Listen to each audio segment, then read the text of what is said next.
Hello guys, this is your friend Naruto Audio Fanfics and we are back with a new fanfic.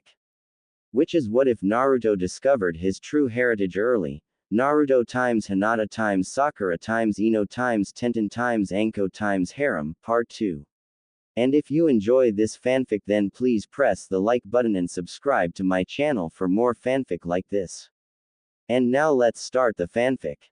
If you would have said something weird was happening, she would have completely agreed with you. It had taken her all of 2 minutes of being in her brother's company to know that something had changed. If the less glares, and wetter environment due to no sand conjuring was any indication, she'd say that hell had indeed frozen over. What? The monotonous voice of the person on her mind asked. What the hell was she supposed to say? Hey Gaara, it's been over a day since you've killed anyone, want to talk about it? Ever since he had went to have that talk with that blonde kid, Naruto, he had seemed a lot more refined than normal. Hell, for the fact that he was refined in itself was a miracle. He hadn't threatened her nor Kankuro at all. He hadn't said one word of mother, and he definitely hadn't killed anyone since they entered the forest of death. In a nutshell, Gaara wasn't acting like Gaara. Their sensei Baki was too busy to notice anything different. The Jonin didn't want to have anything to do with the group in the first place. He was focused on the mission at hand, which was plotting behind Konoha's back. Much good that would do, seeing that if Gaara was acting differently after talking with a Konoha ninja, then they were probably already compromised. Not that she would care though. She had no grudge against Konoha, albeit, she felt they were arrogant and lazy bastards. You look like you swallowed a bug. Gaara simply stated, making Temari's eyes widen. Sitting to their left, Kankuro was in the middle of messing with his puppet when his hands stopped moving and his mouth dropped open, just like his sister's. Did he just make a joke? They thought simultaneously. They couldn't tell, seeing as his face remained as stoic and passive as they'd ever seen it. Gaara. Temari flinched as his gaze instantly landed on her at the sound of his name. She rubbed the back of her neck as she sat with her legs hanging from the side of the branch they were on. Is everything alright? Gaara he did something with his face to show confusion. Why wouldn't I be? Temari gulped. She couldn't understand why she felt no malice when he spoke. Now it was her turn to an eyebrow in confusion. She would word these next words carefully. You don't want to hurt anyone. Okay, so that wasn't so careful, but Gaara's not so murderous attitude was really throwing her off. And now for the icing on the cake, the one moment that would leave Temari completely speechless, Gaara smiled. Well, I do want to hurt Kankuro for not showering this morning, but by the time this is over, we're all gonna need the water. Gaara dropped down from the tree, ready to continue on towards the tower after being fully rested. Temari, as stated, was completely and utterly speechless. Kankuro's jaw, if possible, went even lower. Then after a moment, he rose an arm and sniffed. Ew. He's right. Naruto dashed through the forest as fast as he could with his burned, but slowly healing foot. The tears in his eyes were slowly drying as he focused more on the pain in his foot than the pain of feeling isolated from Fu and the others. He was starting to get upset that the fox wouldn't heal him as fast as he usually did. After going several hundred meters in silence, he slowed down near a clearing, landing just on its outskirts in a tree. What the hell, fox? He cried out. Oh, so I take it you are willing to listen now. Naruto frowned and sat down, rubbing the reddened appendage. He set his Hitai on the branch next to him and held his foot in his lap. What the hell do you want? You need to calm down and go back. How could you expect Fu not to be worried when you were using my chakra? How could you expect the others not to wonder what was happening? They weren't just scared of your chakra, they were scared of Sasuke's as well, while Fu just hoped you wouldn't lose yourself. Fu wasn't scared. Naruto slowly stopped his massaging. He gazed upon the ground in front of him. He had impulsively assumed they were all scared of him, just like how the villagers were. It wasn't the group as a whole, since he knew that people would always fear him for his burden. Others would see him as a weapon and others would border the line between those two, and acceptance. For all it was worth, he didn't give a shit. He just didn't want certain people to see him in that light. Hinata, Fu and her group, Shikamaru, Choji, and maybe even Lee and his group. The others didn't really matter. No Kit. Naruto, we have company. The fox growled inside of his mind. And I can't read his mind. And with that, Naruto knew self-repentance time was over. He stood up and slowly drew a kunai. Where is the chakra signature? Why can't I sense it? It's far too high level for a genin such as yourself, Naruto, and that is no insult.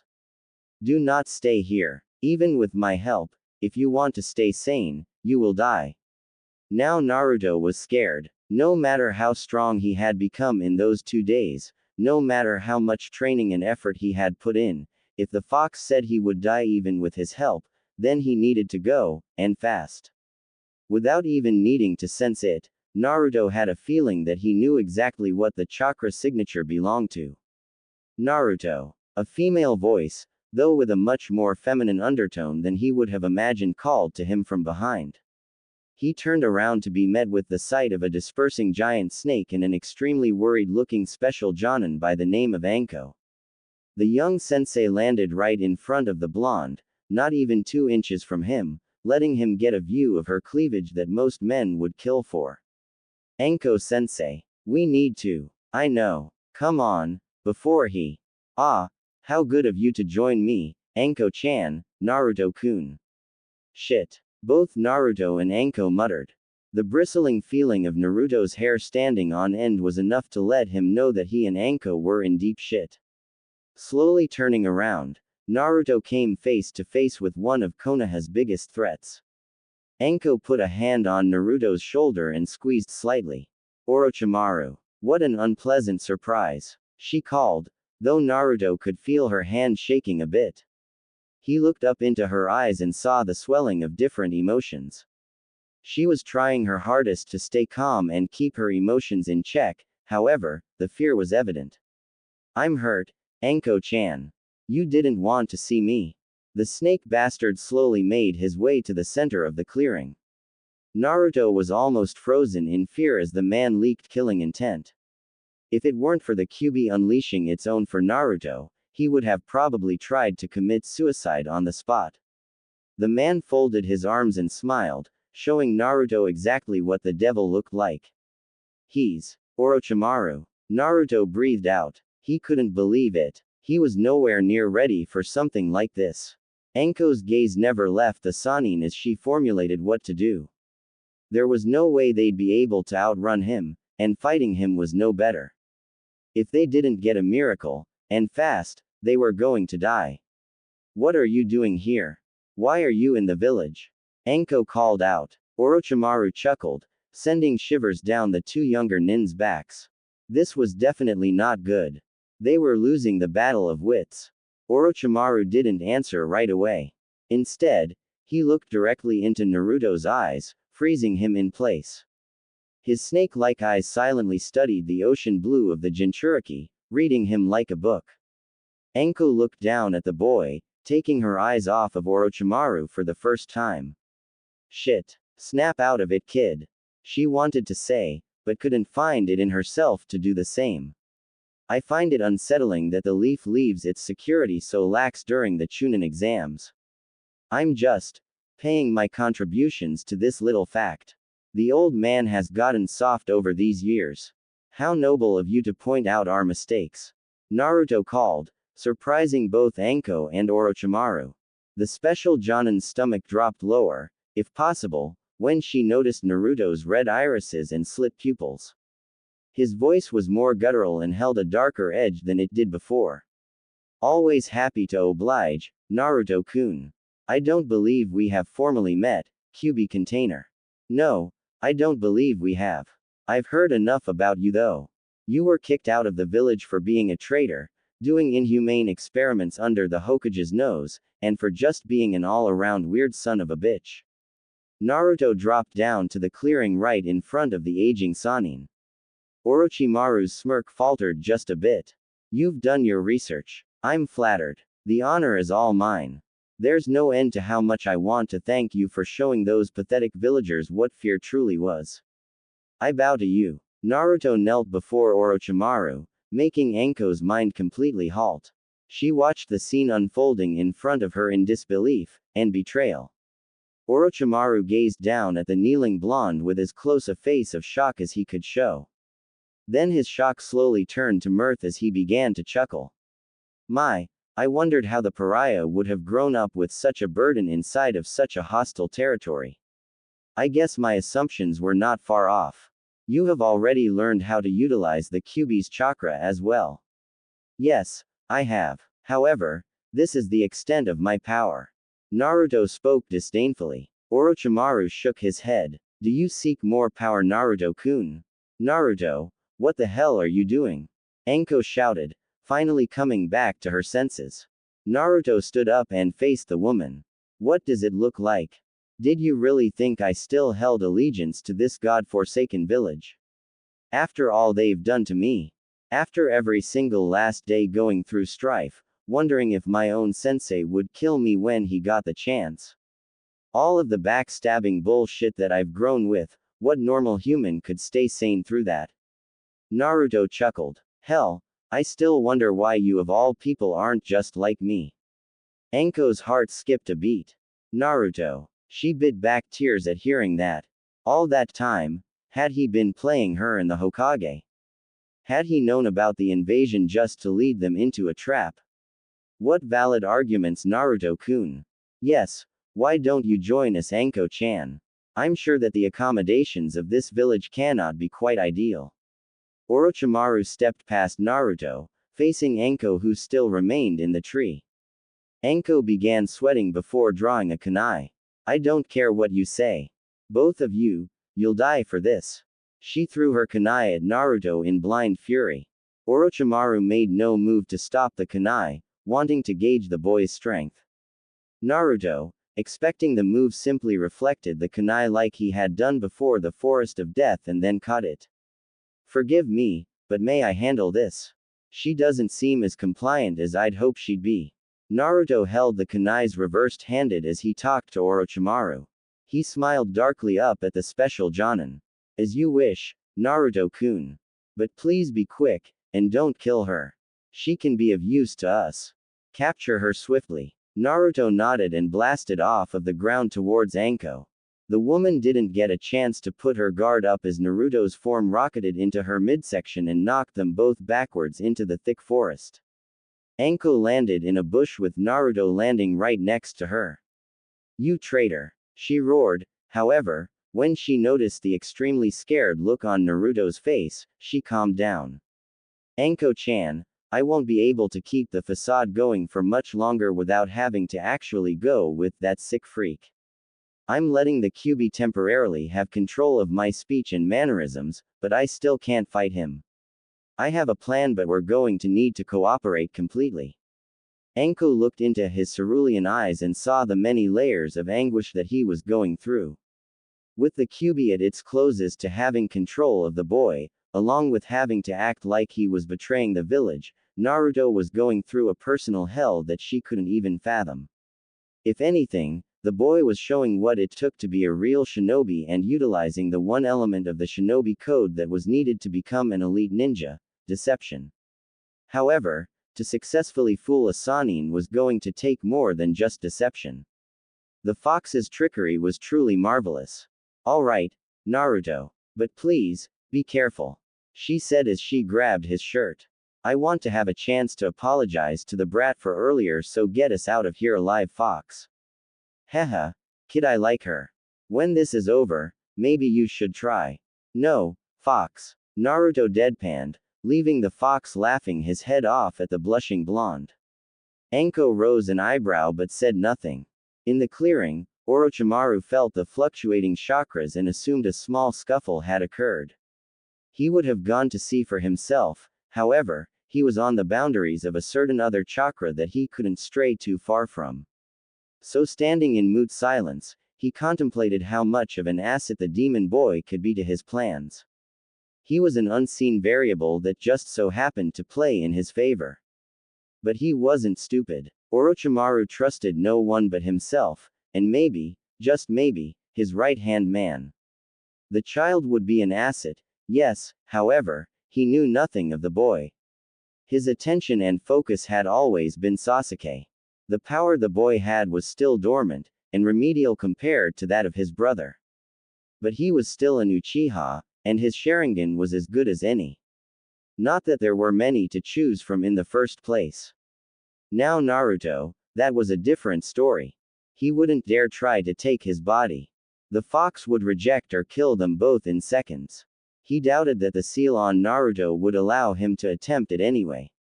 The boy's father was far more troublesome than many nations knew. But as much disdain as Orochimaru had for the leaf, he held complete and utter respect for the fourth Hokage.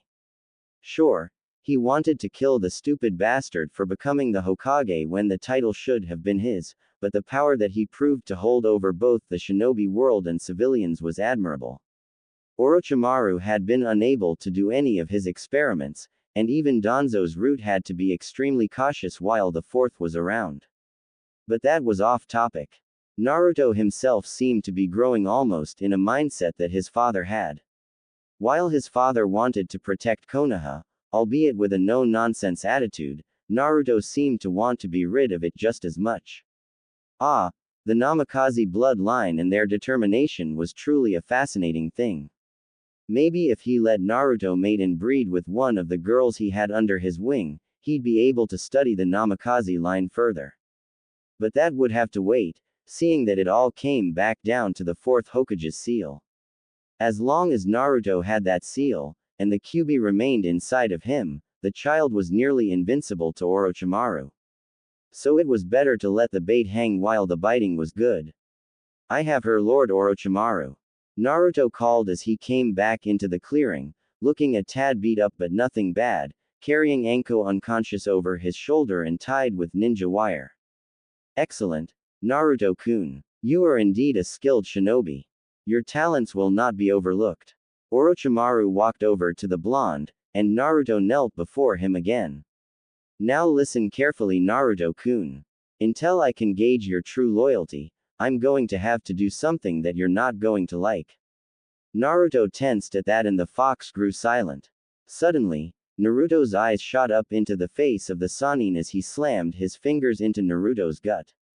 Naruto felt the Kyuubi's chakra slipping slowly out of his grasp and soon the fox all but vanished from his mind. Naruto dropped to his knees coughing up blood and clutching his stomach. He glared up at Orochimaru. What the hell did you just do? I've sealed your use of the Kyuubi. Forgive me, Naruto-kun, but I can't let you continue using that power, especially with the risk of you doing something upsetting during the Chunin exams and exposing me. You will continue on as if you have never seen me, and when the time comes, I will call you with that seal. Naruto groaned, his vision blurring. He tried to call the fox but couldn't even reach its chakra. He groaned and forced himself to look calm as he answered Orochimaru. All right, but will you remove the seal when the time comes? Of course, Naruto-kun. Now, for the next part. Orochimaru stepped over to Anko and rolled her to her back. He moved her head so that he had a clear look at the curse mark. He opened his mouth and bit over the seal, making it glow again, and Anko cringed in her sleep. Naruto looked in horror. What are you doing? He called, trying to hold his anger. Orochimaru didn't answer until he watched the seal pulse for several seconds and then fade back to normal. I have reawakened and upgraded the seal I gave to Anko all those years ago. Now when she comes to, she will be under my influence. She won't be able to spoil our little secret, Naruto-kun. Naruto begrudgingly nodded at that and just thanked Kami that Orochimaru trusted him enough to not speak on his own. Then his eyes widened. That's it. He sealed the Kyuubi so that if I do try to talk, he or someone he has watching us could easily silence me. Damn this snake, he's not a Sannin for nothing. Naruto grit his teeth but held in a growl. He needed Orochimaru to think that he was still loyal to him. What do you want me to do now, Orochimaru? Sama, Naruto had to force out the honorific as if he were trying to choke back vomit. Orochimaru chuckled and turned from the two young shinobi. Get back to the Chunin exams. Go about it as if nothing has happened. However, wait for her to wake up and explain everything I have told you. I must be going now, for our other friends are waiting. Orochimaru leapt up into the trees, headed away from the tower. Oh, and Naruto-kun. It would be wise not to cross me. With that, the snake Sanin left a trembling blonde and unconscious snake Jonin. What do you mean we're suspects in an unassociated case? If it's unassociated, then why the hell are you keeping us here? Fu, sit down and be quiet. You're not helping us get out of here any faster. It's not fair, Yuryu. We didn't do anything. The turquoise-haired girl spun on her heels and glared at the spectacled preteen. They were inside of the tower, however, they were in a holding cell room. One door, a one-sided mirror and 4 stone gray walls. 3 chairs sat in the middle of the room, 2 being occupied by Train and Yuryu while Fu angrily paced the floor. An Anbu stood in front of the door while Ibiki himself stood in front of the 3. In the corner of the room, Kin had yet to awaken. If anything, you should be questioning her. Fu pointed to the still knocked out girl. She attacked Naruto-kun's team and Naruto-kun came to rescue them. He even went as far as rescuing her when his own teammate tried to viciously attack her. Ibiki's interest was piqued by the statement. What do you mean his teammate tried to viciously attack her? Fu looked up at the man and noticed that he didn't seem as scary as he had at the written portion of the exam. She didn't know why, seeing that if they were supposed to be getting accused of something, then the man should have been exerting his full ki on them. So not wanting to look a gift horse in the mouth, she sat down and calmed down. Afterward, she explained everything from her team meeting Naruto and Team Guy up to the point of Anko arriving. Ibiki's face showed a stern concern, however, he didn't show just how upset he truly was. Anko went after the brat, but they're not back yet. Which means that they had to have run into Ibiki-sama. We have word that Anko and Naruto are on their way to the tower. The Anbu team found them halfway here. Ibiki frowned. What the hell? They were on their way back. Then that means they didn't meet Orochimaru after all. Then why did it take them so long to start returning? Knowing Anko, she would have knocked the brat out and dragged him back by his hair without a second thought. Something weird was going on here. Excuse me, sir, but what's going on? Train asked. Ibiki met the boy's gaze and saw a dead serious look. It's none of your concern. You will remain here until we get the story from the other teams and your Jonin-sensei arrives. Until then, get comfortable. Ibiki turned to walk out of the door. The Anbu stepped aside and opened the door. When Ibiki was next to him, he whispered. Be nice to them, and alert me when the sound Kunoichi wakes up. The Anbu gave a minuscule nod and shut the door behind Ibiki. Train glared at the Anbu and then faced Fu and Yuryu. Something's not right. He was worried about something. Plus, these are the Chunin exams. They wouldn't have went off on us like that because they know teams can kill other teams. Something that's not supposed to be here is causing a disturbance in the village. Yuryu nodded, pushing his glasses up on his face. It may have something to do with the strange chakra that the Uchiha was using. It was not an Uchiha trait, and it seemed to influence the boy's aggressiveness greatly. Fu looked between the two boys in confusion. What the hell are you talking about? Speak normal Japanese, please. Train and Yuryu chuckled at the flustered girl. Train put an arm around the girl's shoulder, pulling her close and activating his dujutsu, making his irises yellow and his pupils slit, just like those of a cat. Fu shivered at the close-up view of the creepy eye technique and she shut her eyes tight. Listen closely, Fu, the Grim Reaper is going to eat your soul. No. The girl screamed and jumped onto Yuryu's lap, making the chair fall back. Yuryu grunted from the impact and rolled Fu from atop him. Damn it, Train. Why must you scare her now? This is serious. Yuryu scolded as Train laughed, holding his side. He wiped a stray tear.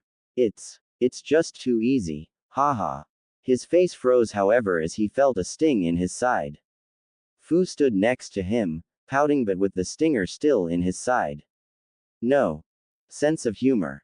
He called before collapsing to the ground. Fu stuck her tongue out and flopped back down in her seat. The Anbu watched with mild interest, though he did stifle a laugh at Fu's reaction. Fu, what we mean is that something else besides the Chunin exams is happening that has the Leaf Village on edge. It could be anything from an intruder to a potential attack threat. And with so many other villages having ninja positioned here, it would be the perfect time for a covert insertion. Yuryu explained. Fu nodded her head in understanding.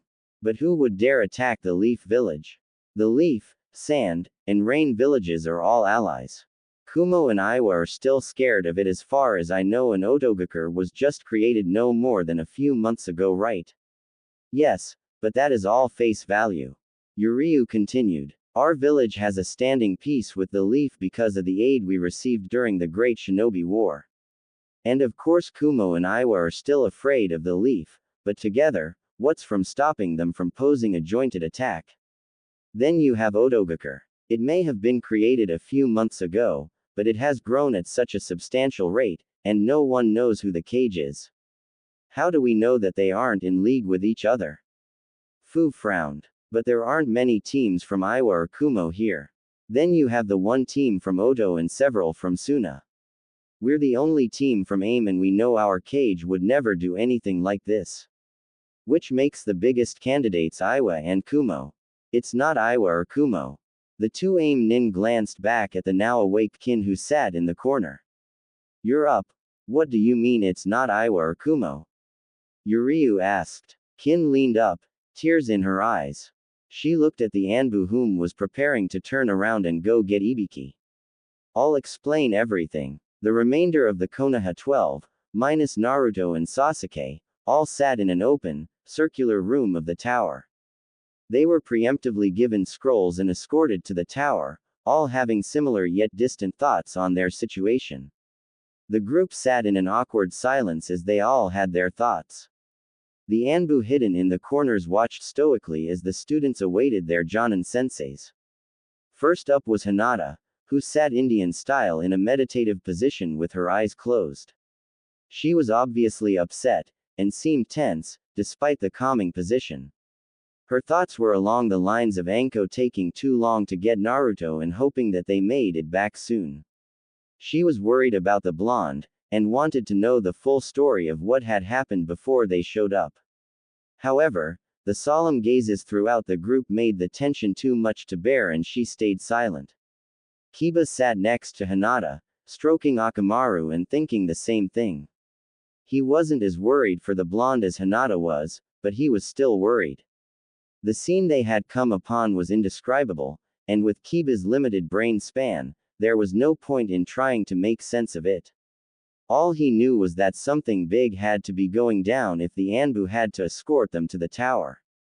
Shino stood by his two teammates, leaning on the wall. He kept his gaze on the floor in front of him, not that it would make a difference with the shades. The Aburame was trying to read the vibes of the others, but the overwhelming sense of confusion and fear pretty much spoke for itself. Without a verbal lyric of what happened before he and his team arrived on the scene, he would be in the dark. So the logical thing to do was just wait. Shikamaru sat with his back leaned against the opposite wall of Hinata's team. He had his eyes closed and a scowl on his face as if he were asleep. However, he was far from it as he contemplated everything that they had just seen, piece by piece. First off, Sasuke's situation made no sense with no prior experiences with the power. He and his team had only arrived when the sound team had started picking on the girl and Sasuke was already unconscious. So there wasn't much he could deduce about Sasuke's condition. However, Naruto was a different story. The boy had already been acting different when they had met up for the first part of the exams. And then he showed just how much he had changed when he protected Sakura and even fought against Sasuke. He was much stronger than he was in the academy, but the strangest part had to be his red eyes and chakra. Shikamaru didn't know how to describe it, but he felt a raw sense of fear overwhelm him when Naruto used the chakra. He had to use all of his wits just to keep from running away in fear of the chakra.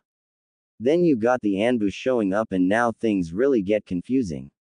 The mark on Sasuke's neck caught his attention, and then Naruto running off into the forest topped it off. Something was definitely wrong and it surrounded both Naruto and Sasuke. Choji was still eating, of course, but taking longer to chew his food.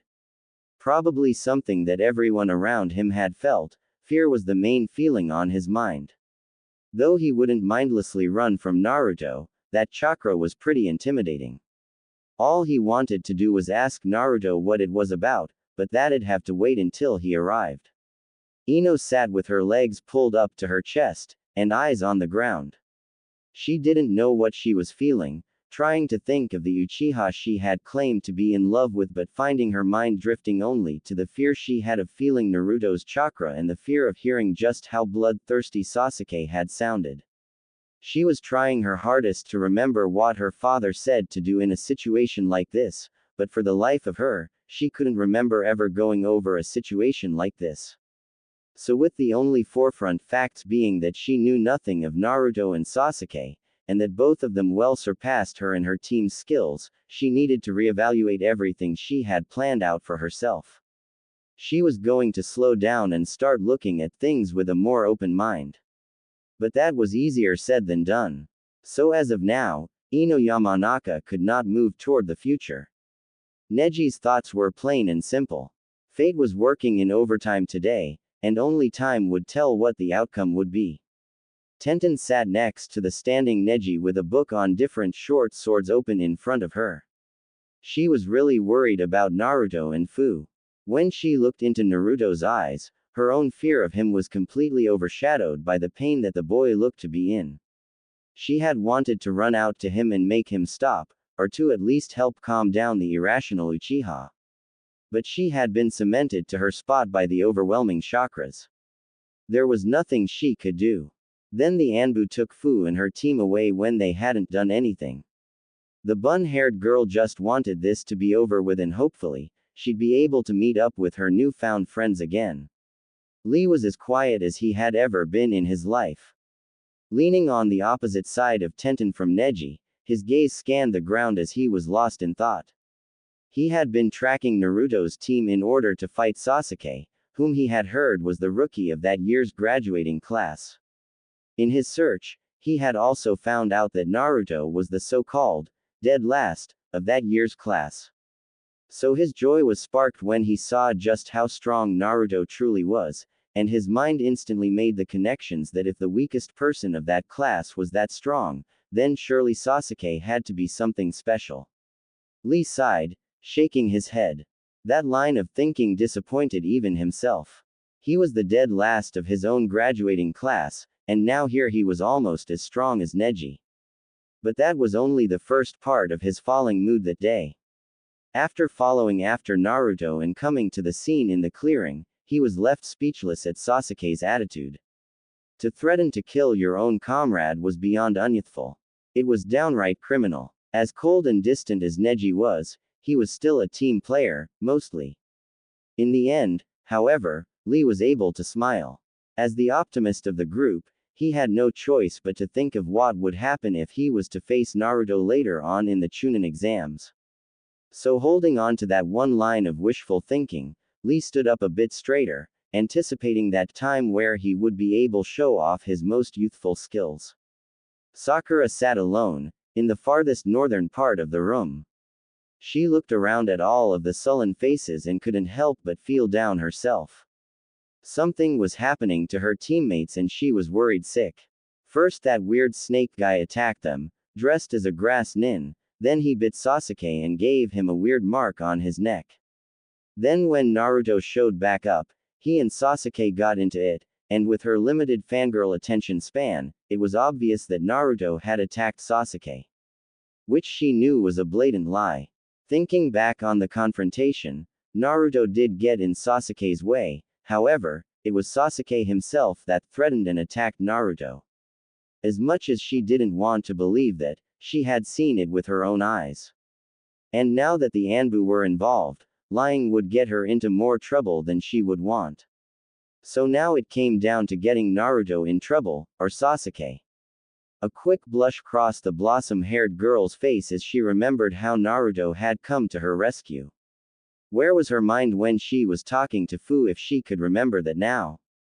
With nothing but a setting sense of confusion washing in over her, Sakura decided to drop the whole thing completely.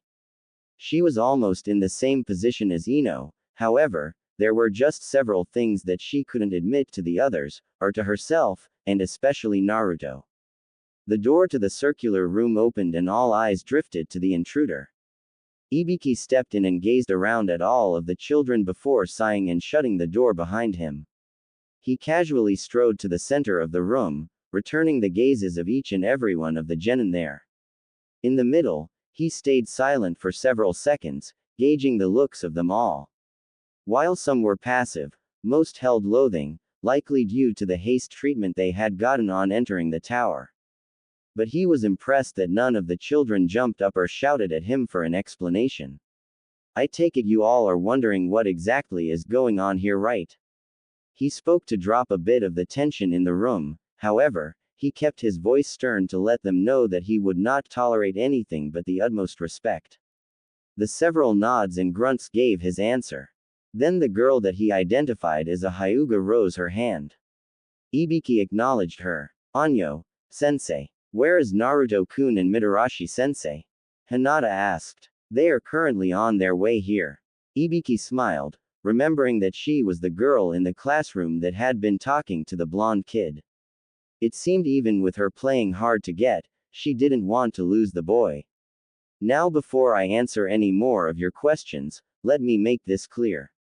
We will not divulge personal information on Naruto or Sasuke, until more facts are discovered and your Jonin senseis arrive.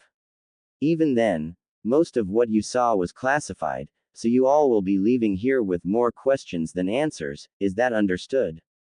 That defeats the purpose of us asking questions then. Shikamaru thought, though he nodded in understanding anyway. Now, I have some questions for you all and I need you to answer with nothing but facts and the truth. Ibiki released a bit of ki to emphasize his point. Seeing the shivers go down the genin's spines, he knew he had gotten their attention. How did Sasuke Uchiha end up in the state he was in when Anko and her Anbu team arrived? The genin looked between each other, wondering whom to designate as the speaker. Letting the question roll around for a bit, Ibiki looked over to the oldest team. You. Tenten squeaked and shut her book, blushing from the attention. She scratched the back of her head sheepishly, finding the movement quite contagious, and groaned. Well, me and my team arrived following after Naruto. Sasuke was already unconscious and Sakura looked to have been attacked by that team from Otogakure. At this point, Ino spoke up. She was. My team and I arrived because we felt the disturbance. We got there a few minutes before everyone else, but since we were all low on chakra, we would have been no help to Sakura. Ino felt like that was more of an excuse now though. Even with their team low on chakra, they could have overpowered the sound team with numbers. Ibiki nodded at the girl and then looked to Sakura who seemed to be trying to shrink into nothingness. He turned back to Tenten and motioned for her to continue. Naruto got upset at seeing his teammates in such a position and jumped in to intervene. There was a sound ninja with holes in the palms of his hands. He began to fire chakra-enhanced sound at him and Sakura, but Naruto protected her the whole time. After realizing that they were no match for him, the sound team prepared to retreat, however, the Uchiha woke up at this point. Tenten spoke with a bit of malice, gaining supported nods from many of the other ninja present. So Sasuke fought the sound team? Ibiki asked. When Tenten shook her head, he rose an eyebrow. So far, everything the girl from AIM said was true. No, he was going to, but Naruto stopped him. I don't know what Naruto was thinking, but seeing as the Oto team was going to retreat anyway, there was no need to continue after them. Plus, Sasuke seemed to be more aggressive than what we've heard about him. We think it may have something to do with that weird purple chakra he had been using. Ibiki nodded once more. It was a logical and sound conclusion, also most likely correct. He knew very little about the curse mark itself, outside of what Anko had told him, and apparently it was a stronger version than the one he had given Anko 13 years ago. Sasuke didn't like Naruto getting in his way and he threatened to kill him. Ibiki's eyes widened. There was no playing around either. I could sense the full intent of it rolling off of Sasuke. By now the Oto team had ran, leaving behind that girl who was frozen in fear of whatever chakra Naruto and Sasuke were using. Sasuke still tried to attack the girl, though she wasn't any threat to them, and Naruto began to protect her too. When she passed out, Naruto called for Fu, the girl from the AIM team, to take her to safety. When she appeared, Sasuke attacked her as well. The whole time, Naruto only attacked back to protect others. He was even injured by Sasuke's fireball technique. After Sasuke used another fire attack on Naruto, he pinned him against a tree. That's when Naruto began to use some weird, and extremely frightening red chakra. Tenten visibly shivered as she remembered the overwhelming fear that had frozen her in place along with the others. He overpowered Sasuke. All he did was squeeze his wrist and then he hit him in the gut, making the purple chakra go back into Sasuke. After that, the red chakra left Naruto too, but before we could go to him, he ran. Ibiki had gotten upset near the end, wondering if Naruto had somehow lost control of the Kyuubi. However, upon hearing that he had simply used the chakra to subdue Sasuke, his fears were put to rest. He was actually impressed with the boy, though he did have mixed feelings on getting in the way when Sasuke opted to attack the Oto team. On one hand, he could understand why Naruto would have tried to stop him, but these were the Chunin exams. Sasuke had the right to attack them. Not that Ibiki was saying that it would have been better. If it wasn't for Naruto intervening, then Sasuke would have been allowed to use the power of the curse mark to his heart's content. Though he didn't like hearing that Sasuke had threatened to kill a comrade not one bit. Can this be confirmed by all here present? Ibiki asked, looking around at all the genin. Almost instantly, most of the room nodded. However, his gaze dropped onto Sakura and Ino. Sakura was on the verge of tears while Ino fidgeted with a frown on her face. She looked up at Ibiki and flinched under his glare. She shakingly nodded as well. And you? Sakura looked up at Ibiki with a single tear sliding down her cheek. She looked around the room at the rest of her comrades. Most of them looked upon her with disgust, most likely having a feeling that the pink-haired teen was going to make up an excuse or take up for Sasuke. The look from Hinata was the worse, while Ino's looked sympathetic, yet scrutinizing. After several seconds of sitting under the burn of Ibiki's stern eyes, Sakura dropped her head in defeat. It's all true. The words left her lips like air, barely audible but heard by all.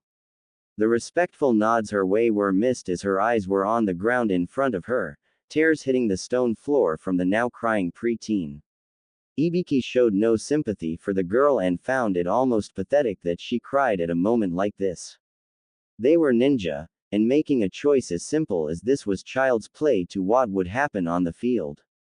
He thought that he had proven that point when he talked to them earlier that day. You say that the Uchiha was already unconscious when you all arrived. Then you were the only one there to know what happened to him, right? Ibiki asked Sakura. She looked up with pink eyes that were starting to swell. Why yes. We were attacked. Stop. The Anbu captain interrupted. I'll discuss that with you privately. Many of the others present took note of it, hoping to ask Sakura about it later. As the room fell into a short silence, the door opened. The Anbu from Fu's holding room motioned for Ibiki to come. Ibiki nodded and dismissed the genin without a word. When the door was firmly shut behind him, the genin all let out sighs of relief. As some began to ponder all the happenings, while others conversed amongst themselves, Ino looked over to her childhood friend. Sakura was shaking as she tried to hold in tears. The pre-teen blonde hesitated for a moment, but decided to play the bigger role and walked over to the blossom-haired girl. Sakura looked up startled at Ino, expecting it to be Ibiki for some odd reason. Hey, You okay? Ino asked, knowing that it wasn't a good question, but what else could she say? No. Sakura whined. Naruto and Sasuke were fighting again, but this time was the worse. I don't know what's wrong with either one of them. Ever since Naruto changed, Sasuke's been worried about him. And now Sasuke's changed too, thanks to. Sakura paused. What happened, Sakura? Before we got to the clearing, Ino asked gently. However, a kunai embedded in the ground in front of the two girls from one of the shadows of the room. Classified. An Anbu appeared and disappeared just like that, leaving the two girls shivering at knowing that could have easily been aimed at a vital part of their bodies. I guess I can't tell you. Sakura whispered. Ino put an arm around Sakura. Fine, then let's at least deal with what we can. Ino wiped a stray tear from the younger girl's cheek. Sakura wiped the rest herself and grew quiet, hoping that Ino would at least feel the same way as her. Ino, on the other hand, was going to try to explain this to both Sakura and herself. She didn't really understand the meaning of all this, and especially the things she was feeling lately, but she needed to make heads and tails of it. Right there and then, she was going to open the door to a new part of her life. Sakura, Naruto has changed, and maybe you don't realize it, but it's for the better, in some ways. And Sasuke, well, he hasn't changed at all. And I'm not talking about what happened in the clearing. What? Sakura gasped. What do you mean Sasuke-kun hasn't changed? You're not stupid, Sakura. Haven't you once ever wondered why Sasuke is so cold to us? Why he never agrees to go out with us, even when we're not acting like rabid fangirls? Ino held back a chuckle now that she was able to admit that. Oh my god. Ino, Sasuke-kun is not gay. Sakura blurted loudly, drawing others' attention. Ino paused, turned red, and then decided to laugh loudly. Sakura an eyebrow, glaring angrily at the blonde head. Are you serious? That's not what I meant at all, haha. Ino wiped her eyes as Sakura pouted and blushed as well. Although, I wouldn't put it past him. By now, everyone else was listening and joined in on the Yamanaka's mirth. Even Neji stood with a small smirk on his face. That's not funny, Ino. So what did you mean then? The pink-haired pre-teen demanded angrily. Ino took a few more moments to calm down before continuing.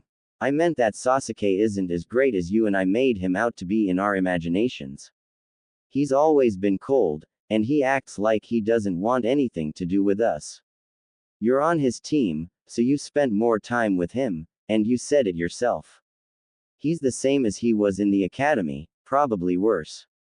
The only person he actually opens up and talks to is Naruto, but even that's starting to wear thin. That's not true. Naruto is always bugging Sasuke-kun, so. Sakura stopped herself, finding that she was once again saying something that sounded pretentious. She shook her head and actually thought about what Ino said. No, I'm the one always bugging Sasuke-kun. What else? Ino urged, finding everything she was saying dead true. However, after Sasuke, both Ino and Sakura's paths took huge turns in opposite directions. He finds us, me annoying. He gives Naruto far more respect than me, because he deserves it. Naruto never did anything to me and I treated him like crap. Even now. Ino nodded. She was also someone who had treated Naruto badly while growing up. She didn't know if he did, but she remembered the time where he shared his lunch with her because she was dieting and had passed out. He was worried for her, even after she had insulted him countless times, even as he tried to help her. Naruto was a genuinely nice person, and after that event, she didn't pick on him anymore. She didn't try to get to know the older boy either, and right about now she was regretting it. Sasuke-kun. Sasuke isn't all bad though. He just needs someone there to be strong for him. Sakura said, though she did show maturity by looking at the situation from an outside perspective. Instead of seeing Sasuke like a boy toy, she decided to look at him as a person and shinobi. Ino, we messed up. I messed up. Naruto, Sasuke, all of you. I bet all of you are stronger than me. I wasted so much time, and Kakashi-sensei hasn't really taught us anything. Tears were falling again. Ino, I could die here. I would have died if Naruto hadn't shown up. And Sasuke, this all just so up. Ino blinked at the language Sakura used, but she patted the girl's back. She was happy that Sakura held up to her role as the smartest female genin of their class. She understood, or at least seemed to understand everything so far. Now Ino needed to start believing in everything she had told to Sakura. Sakura felt like a weight was lifted off of her chest, and was now hung over her head. Realization was the first step. But, could she truly change? Or would she continue to be the same girl she was starting to regret being? But her main question remained, what could she do for Naruto and Sasuke? Ibiki walked the halls once more, deep in thought. He wanted to have something settled before Naruto and Anko arrived because that in itself would raise more questions than he had time for at the moment. He needed to do 3 things at once. So taking a page out of a certain blonde's book, he flared one hand sign and created 2 simple shadow clones. Without needing to explain to the clones, they parted ways. The first clone headed to the cell containing the AIM team while the other clone headed back the opposite direction to speak to Sakura about just how Sasuke had acquired the curse seal. The real Ibiki headed towards the cell Sasuke was in. If you could call it a cell. It was more of a room set aside from the rest, far out of sensory of even Hinata and her Byakugan. It was deep inside the tower, several floors down, and Anbu were not hidden as they patrolled the sanctum of the floors below. Ibiki walked towards a double door with blue flames on each side. The Anbu guarding the door stepped aside and allowed Ibiki to enter, silently shutting the door behind him. Inside the room, several of the same blue flame torches sat on pillars. It was the only light and cast a dark ambiance over the room. Ibiki approached the center of the room, and as he walked addressed the other person besides Sasuke that was in the room. How is coming along? He asked. All I did was apply the over seal. If Sasuke can resist, he can stop the effects of the seal. However, I've never seen anything like this before. It's far from an expert seal, but it emits a poisonous chakra in the process. I can't undo it without knowing the base form of the poison chakra. Kakashi spoke while still gazing over the crew's mark. Sasuke sat in the middle of what appeared to be a large seal on the floor. His shirt was off and black marks were weaving in intricate patterns from his back, chest and around his neck. He sat quietly, leaving the other 2 guessing at what could be on his mind. Of course Orochimaru must have come up with some other type of monstrosity. Hell, I doubt we could even discern a fraction of the chakra without a medic nin on Tsunade's level. Ibiki spoke remorsefully, Kakashi nodding his agreement. The copycat nin knelt down and put a hand over the curse seal and applied chakra. Sasuke winced before the marks all around the mark began to recede into his skin. Kakashi-sensei. Sasuke spoke for the first time since he had been brought into the tower. It had seemed as if his memory was a bit fuzzy after the curse mark had receded. Oh, what is it? The silver-haired man asked. I threatened Naruto. He said low, as if telling to himself as well. It sounded like a question, and Sasuke couldn't believe he had done it. Kakashi, still oblivious to most of the situation, merely smiled. He'll be fine. You threaten him all the time, no big deal. He waved it off. However, when Sasuke spun on him, eyes set in the Sharingan, he almost flinched. I threatened to kill him. Sasuke spat. I would never. I wouldn't. Sasuke grit his teeth and clenched his fist as he held in his anger. He wanted to strike the Jonin. Out of all the times Kakashi had dismissed Naruto, this may have been the worst. It always irked him that Kakashi showed favoritism, even if it was towards him. Even if Sasuke had forgotten at some point, he and Naruto were merely rivals, not bitter enemies.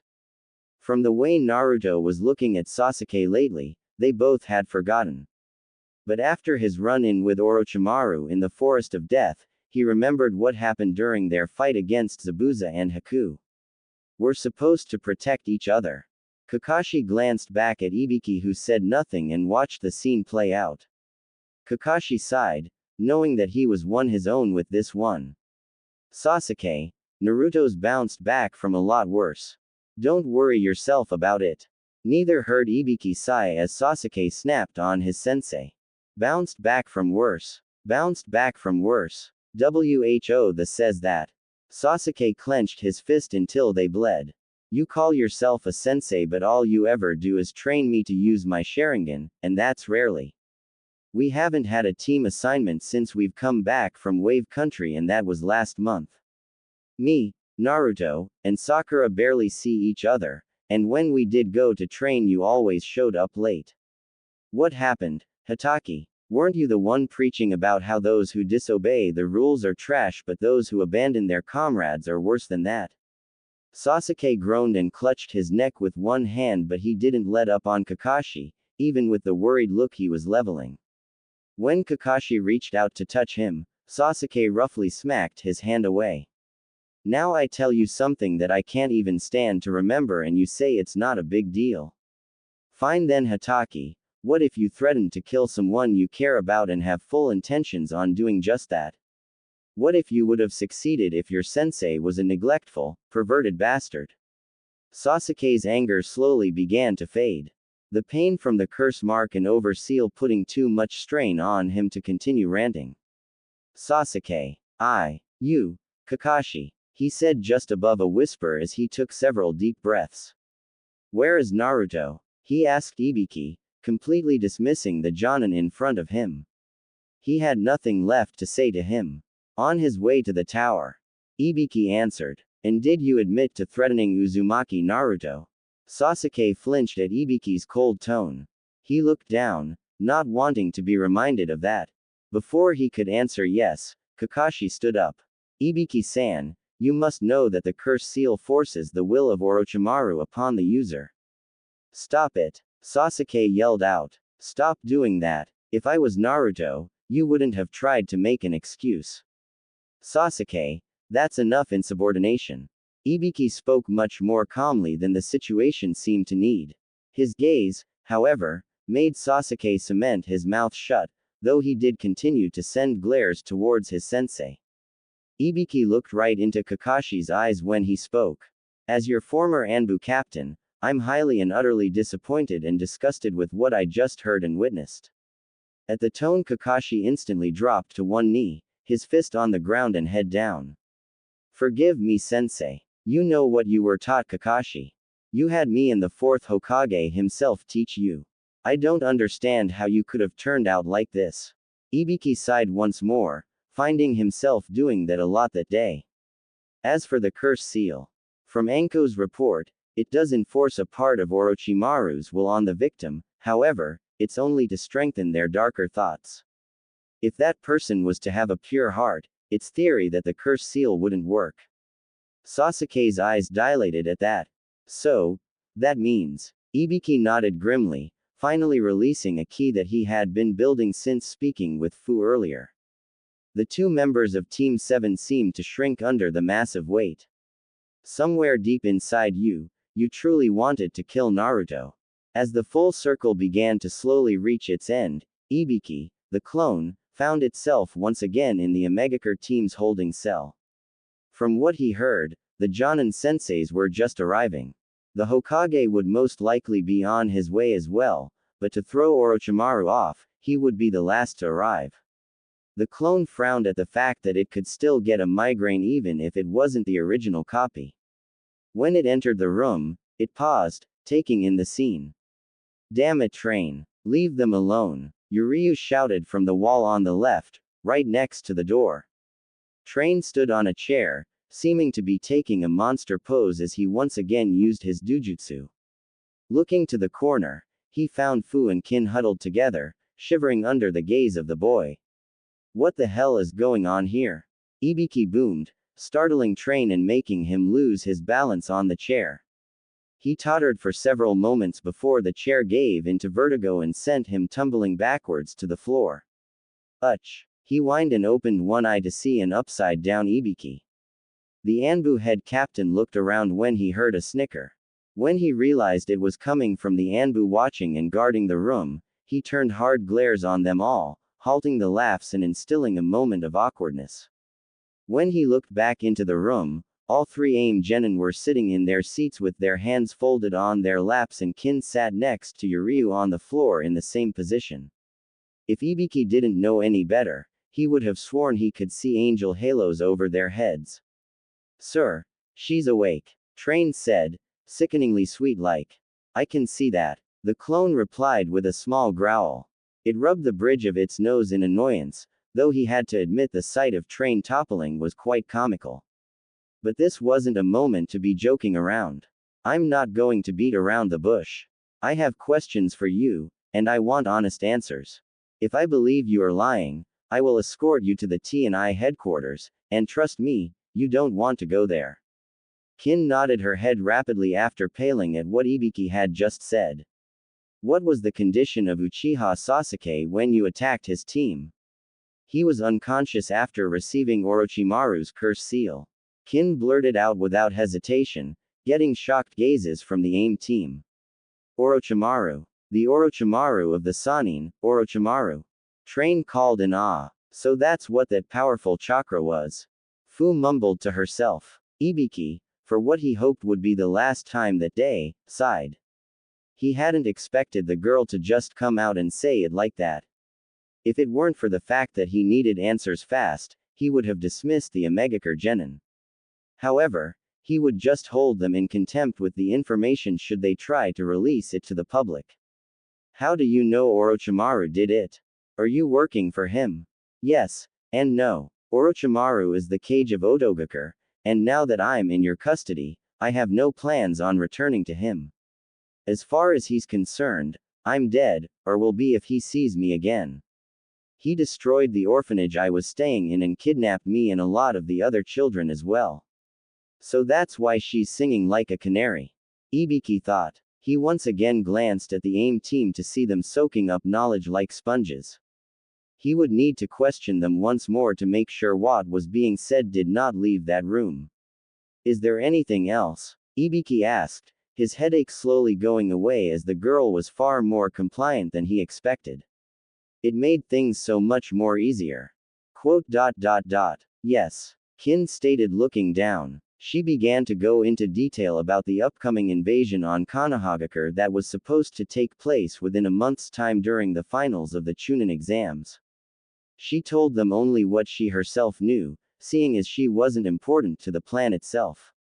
Hell, Orochimaru didn't even think she was worthy of getting a weak version of his cursed seal. Sir, the team from Omegakure's Jonin Sensei is here. The Anbu at the door called. Send him in. The door opened and the AIM team's eyes lit up. A man wearing a long red trench coat buttoned from top to bottom with 2 rows of buttons stepped into the room. He had hair that defied gravity just as Kakashi's but was platinum blonde, like Ino's. Over his eyes he wore fire orange shades, and was eating a meat bun. The AIM team face planted as the cool look was instantly thrown off. Damn it, Vash sensei. Don't you ever stop engorging yourself. Fu called with a pulse mark on her forehead. The man inhaled the last of the food and smiled. Nay, Fu, it's too loud, I can't see you. That makes no sense. She cried again. Excuse me. Ibiki interrupted loudly. Vash faced the Anbu leader with the same smile. Oh, I'm sorry. Hello, my name is Vash Strife, I'm this team's. I know who you are. Ibiki stepped aside, letting the genin know they were just about free to go. Your aim's infamous, Vash the Stampede. Your reputation is almost as high as our own, copycat ninja. Vash beamed at the praise. However, I need to make this clear here and now. What was discussed in this room is highly confidential, and business of Konoha. If a single word is uttered once you set foot outside of this room, you will be considered a national threat, and the full charges will fall on the Jonin sensei. Vash's smile was frozen on his face, but his students could see that he was sweating bullets. They groaned at the man. Sensei, we won't talk. We understand that this is Konoha's business. Actually, if we could speak with your cage, we would like to get permission to ask for aid from our own cage. Train said, once again being serious. Ibiki almost smiled. The AIM team was showing loyalty and level-headedness that was missing from a lot of the Konoha genin. Outside of their antics, the team was completely cooperative and almost pleasant. He would grant them that request, as it also would show how the bond between the Leaf Village and Rain Village was faring. I'll see what I can do. In the meantime, follow the Anbu and prepare for the next part of the exam. You are to act as if nothing has changed. Yes, sir. All four said. Ibiki rose an eyebrow at Vosh and finally began to understand where the team got its quirkiness from. The team marched out of the room following an Anbu. What about me, sir? Kin asked. Ibiki eyed the girl with a smirk that would even make Enko squirm. You're dead, remember? And since you technically don't exist anymore, how about I get you acquainted with the Anbu force? Should we be concerned? At this point, I honestly don't know or care anymore. I need eye soap, because this is just plain disturbing. Tamari and Kankuro were currently standing at the edge of the clearing where they had just beaten a Konoha squad of genin and acquired the scroll they needed to continue onto the tower. But, instead of the blood-soaked clearing that they were expecting to see, they were rewarded with the sight of Gaara consoling the female of the opposite team, whom had cried upon losing their chance to advance in the exam. As their little brother finished up and sent the team on their way, he faced his siblings with the same emotionless expression they were used to. What? He asked, honestly holding back a smirk that threatened to break his emotionless mask. He was completely aware of his elder siblings' confusion to his newfound attitude. Seriously, Gaara, what's going on here? Tamari asked, as close to demanding as she would get without knowing if Gaara had truly changed or not. Gaara sighed and formed a sand chair behind him. He sat in motion for his siblings to do the same. They both rose questioning eyebrows until they noticed two sand chairs behind them as well. I didn't know he could do that. Kankuro whispered, impressed. Tamari held back the urge to hit him, finding Gaara's sand molding skills the least of their worries right now. Gaara sat patiently as Tamari tried to get her thoughts together. After a few minutes, Tamari crossed her arms and leaned back in the chair, which was surprisingly sturdy. What's happened to make you act like this, Gaara? The bluntness of her questioning was becoming common now. I met with the Konoha shinobi Naruto. He is a Jinchuriki as well. A what? Tamari and Kankuro called at the same time. Gaara shrugged. He is the container of the Kyuubi. Apparently they have a mutual relationship.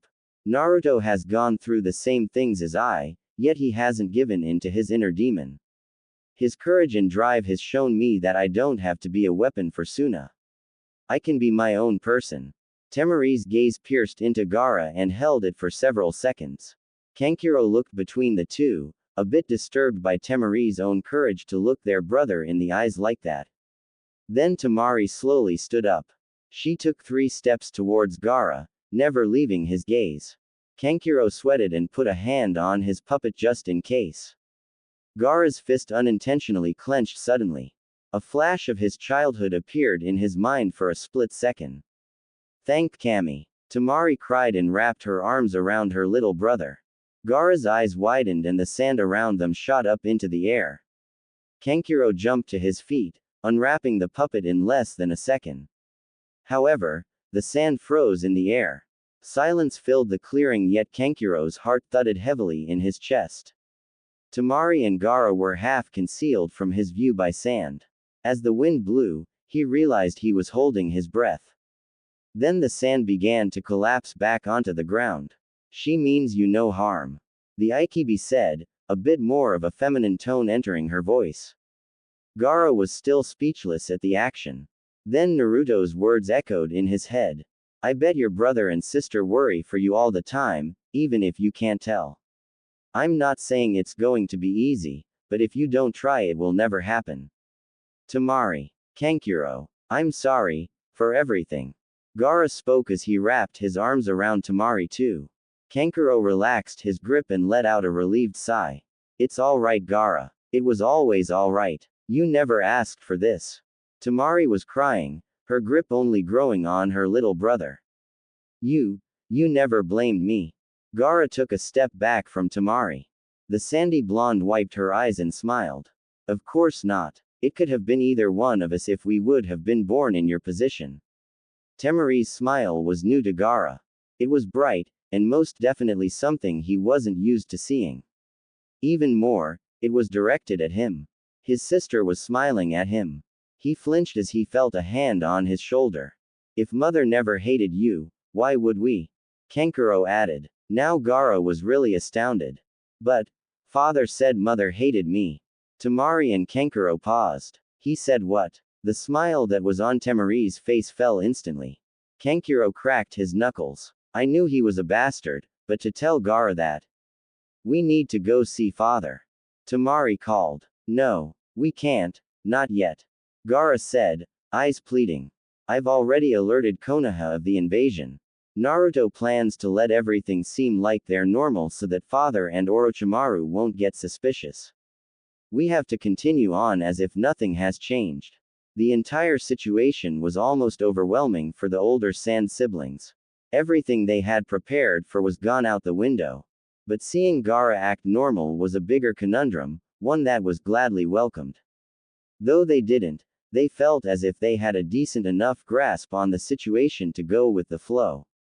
If all they had to do was act natural, then all they had to keep doing was laying low. The only problem now was their sensei Baki, and the actual invasion.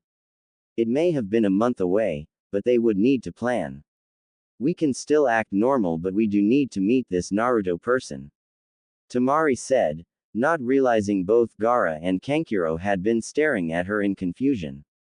Kankuro started. Tamari glanced at him, still thinking. What? You do realize you zoned out and started talking to yourself, right?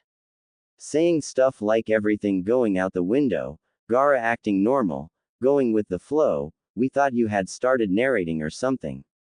You writing a book? Tamari blushed as Gaara held a smirk. She looked back and forth between her brothers before fuming and standing.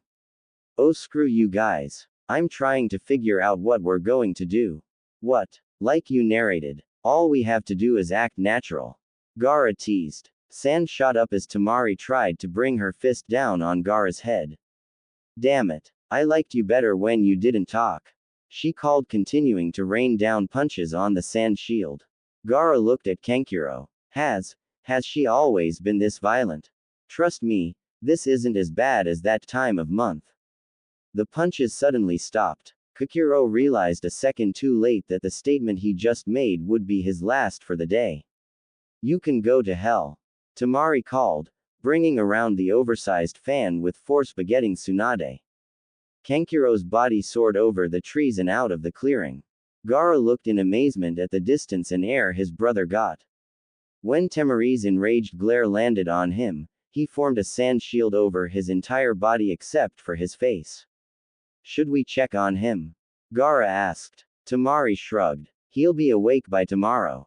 Gaara let down the sand shield as Tamari rubbed the back of her head, regretting hitting Kankuro that hard. Now it was Gaara's turn to shrug. Well, at least his smell's gone. After Gaara and Tamari decided it best to wait it out until Kankuro reawakened, Gaara entered his mind. He appeared inside of the large prison, however, this time there was only one large cell. The Ikibi's shadow was all he could see for a moment. Okay. What's going on here? Gaara asked in his normal monotone, arms folded and bored look upon his face. You're starting to sound different. The shadow of the Ikibi slowly grew larger as it neared the gates. When it was finally up close, Gaara his head in confusion. What? Nibby's got your tongue or something? The tailed beast asked, her voice, almost natural. It was just a bit deeper than Kurenai's. You're slimmer, and not as ugly. Gaara noted. In fact, Shukaku seemed more like a ferret now than a badger, raccoon, thing. Her form was becoming slim, like that of Kyubi, and her snout was just a bit elongated instead of looking as if it was mushed to her face. I'll take that as a compliment. I'm returning to my natural form, before I became a depressed prisoner. So, you weren't always a disgusting, fat, ugly rodent. Gaara knew depression hit hard, but that was ridiculous. Quote. Don't push your luck, Gaara. I can still give you nightmares. The demon narrowed her eyes.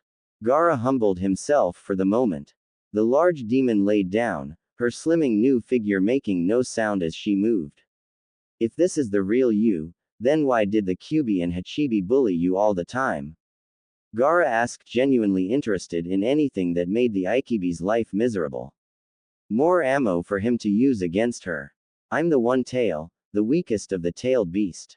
I was always trying to pick fights with the others so that they wouldn't call me the weakest. Of course, that backfired. That and Kyuubi and Hachibi were holes to begin with. The demoness sighed and let out a wry chuckle. Gaara seemed to think to himself for a bit. Is that why you forced me to kill all those people? Yes. You humans were weak. Weaker than me. So by having you, my host, slaughter them, I could gain a false sense of power. It began with only people who deserved it, but my insanity slowly grew from there. The Kyuubi and Hachibi fueled it, but power made you what you are. Gaara rhetorically stated. Well, that and they always held the fact that I had a crush on the gobi over my head. Gaara wanted to smack his forehead. Let me get this straight. You all-powerful demons, masters of elements and chakra, with knowledge beyond even the wisest of men to date, are no more than a bunch of hormone-driven animals. What are you, teenagers? Actually, in the proportion of demon life spans to human years, yes. Gaara face planted. This shouldn't even surprise me anymore. Gaara mumbled. So, is there a reason you're telling me all of this? The Ikibi seemed to smile a bit. Well, as the Kyuubi said, we cannot escape our fates. We should make our time together as least displeasing as possible. I understand if you do not trust me now, and even if it takes a while. But I am willing to help you as the Kyuubi does his child for as long as it takes. Gaara gave the tailed beast a scrutinizing glare. But it soon softened and he sat down in front of the cell. Of course, after everything the demon had put him through, he hated it. But no more so than the people of his village and his father. As of now, the demon seemed like it was legitimately trying to make amends. As far-fetched as it seemed, Gaara was willing to look towards the future. But only because of Naruto. You've made my life hell since the day I was born, had me kill dozens upon dozens of people. You are the reason my entire village hates me, including my own father, and the reason my brother and sister feared me until today. Gaara watched as Shukaku fidgeted under his glare. I guess if you call me Gaara-sama and never talk about killing anyone again, then I can work with you. Gaara-sama, really? Ikibi stood up, almost as if to walk away. I can always ask Naruto to bring the Kyuubi in here too. Oh Gaara-sama, stop joking around so much. Gaara couldn't help but smirk. He turned to leave the prison with the same mirth. Ah, this is the start of a beautiful friendship. The two hurtled through the forest at a leisure pace. There was too much tension in the air to try and go at full speed, and very few words had been spoken since they started moving. Naruto had already explained the situation to Anko, and after several painful jabs and near-fatal cuts from a poison-tipped kunai, they were on their way to the tower. Anko was well beyond pissed, of course. But she wasn't pissed at Naruto. They would be in much more trouble than this if the boy hadn't tricked Orochimaru. She was most definitely upset about the reactivation of her curse mark, but she was already thinking of ways to make it work for herself. She still remembered the curse mark giving a power boost to the user, but at the cost of enforcing Orochi Temm's will on the user progressively. Knowing the snake bastard, it probably worked twice as fast as the original seal used to. If she could find a way to manipulate the curse mark to give her the strength and force herself to will Orochimaru's malevolence away, then she would be able to get stronger much faster than she could without it. Hey Anko-sensei, Naruto called, disturbing her thoughts again. He had been trying to talk to her for a while. She had heard him, but she didn't respond, keeping her eyes forward. Are you still upset with me? Still no response. Naruto looked down sadly. She had been giving him the silent treatment for a while now, and it was starting to take its toll. He had heard her when she claimed she wanted to apologize to him, and that earned his respect in of itself. She knew of the QB inside of him and didn't judge him for it. Anko Mitarashi had quickly become one of his precious people. So he didn't want to lose her, especially not so soon. Anko-sensei. A tear rolled down his cheek now. Even if you hate me now, I'm sorry. I never wanted things to turn out like this. I'll fix this, I promise. Just please, forgive me for putting you through this. Naruto was cut off as Anko stood on a tree branch in front of him, hands on her hips and a small, sad smile on her face. He didn't have time to stop and smashed right into her chest. Hands wrapped around him instantly, preventing from moving. If Anko hadn't began speaking, Naruto would have realized he was in the position that almost every man in Fire Country would literally go to war for. It's not Anko-sensei. It's Anko-chan to you brat. Naruto froze in her grip. Naruto, it's because of you that we're even on our way back alive. This is nothing compared to what could have happened today. I should be apologizing to you, again. I doubted you, after everything you've been through. I yelled at you in the Hokage's office when you felt pain as bad or even worse than me. Honestly, Naruto, I admire you. You were right about something. I should have felt exactly how you said when you were tricking Orochi Tem. And I did at a point. I wanted to burn Konoha to the ground for how they treated me. But at the same time, while I was wallowing in my own self-pity, I didn't see how they were treating you too. She meant it. Anko didn't need to hide her true self around Naruto. It felt good to let the real her peer through the mucky dirt of her promiscuous guise. She squeezed the blonde even tighter, burying her face into his hair. Naruto slowly wrapped his arms around the older woman's waist. I'll fix this, Anko-chan. Just trust me. Anko chuckled lightly. You're one of 5 people in this village that I trust and respect. Once you have that, it's hard. She paused, thinking of Orochimaru. It's hard to lose it. Her somber expression changed quickly. Plus, you're easy on the eyes and the hands. She said, leaning back from the hug. Hands? Naruto wondered. Anko pointed down. Hey, when did my pants come unzipped? Naruto froze on spot, but didn't get a chance to say anything as Anko continued. I'll let you in on a secret, Gaki. Shinobi of any ages are allowed to court, as long as it doesn't compromise the village's security and hinder work ethics. She seemed as if she had entered lecture mode. By technical means, as soon as you put on that Hitai-8, you are a grown man. Of course, some people will still look at you as only children, which means that you will have to show them that you deserve the respect of any adult. You just proved to me that you are, by no means, still a child. I'll treat you like the adult you are. Naruto rose an eyebrow, taking in all the information. Though he was proud of himself for gaining the respect of Anko Mitarashi, he also analyzed the very beginning of her short lecture. Are you hitting on me? Why, is it working? Naruto blushed completely red, his mouth cementing itself shut. Then he launched forward, continuing towards the tower. Anko fumed and soared after him. Hey, seriously, is it working? The room had fell into a silence, though it wasn't as awkward or tense as many thought it would be. After Ino had her little conversation with Sakura, everyone had patiently awaited the arrival of their Jonin senseis amongst their own teams. Sakura had already spoken with Ibiki, letting him know everything that happened before she was attacked by the sound team. Now back in the room with the others, she still sat alone, thinking of what exactly she would say to both Naruto and Sasuke when she saw them. She was playing through scenarios where she would be bowed in front of Naruto, begging for forgiveness. The old her still ended several of the scenarios with a fist to the dome, but after a while, they progressively became less violent.